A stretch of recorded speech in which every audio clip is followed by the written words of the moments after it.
Magandang araw, magandang tanghali, magandang gabi. Ang palabas na ito ay aking isinagawa upang malaman ang tamang paglilinis ng ating electric fan. Bagay na dapat marutunan sa simula hanggang wakas. Bago ang lahat, hayaan ninyo na ipaalala ko na huwag kalimutang mag-like, share, comment at notification bell para updated kayo sa aking mga palabas, gayon din na mag-subscribe. Salamat po. Nako, ang electric fan maraming dumi. Kung mapapansin ang mga dumi sa ating electric fan ay kumapit sa mga nakapaligid nitong cover or screen pati ang katawan nito.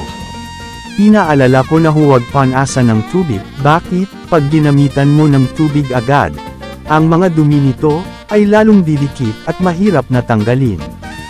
Double trabaho at aksaya ng oras. Kaya't huwag munang panasan na may tubig. Ano ba ang dapat gawin? Why? Ang unang paglilinis. Gumamit ng paintbrush o toothbrush. Ang aking ginamit ay paintbrush.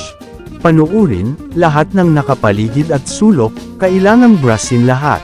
Baklasin pa isa-isa at linisin, pati ang blade fan nito dapat ding brushin. Masakit sa ilong, ang alikabok niyo ilipad ng hangin. Mag-face mask para hindi sipunin. Malapit nang matapos. Yung mga lock kaailang ang brushin din. Salamat na tapos din sa pag-brush. Kailangang dalhin sa lababo para sa pangalawang paglilinis. Gumamit ako ng maliit na basahan. Nilagyan ko ng sabon at konting tubig, at pinigan ko ng mabuti. Saka ko pinahid sa mga gilid at screen nito, gayon din ang fan blade nito. Ang mga lock nilinis ko na rin.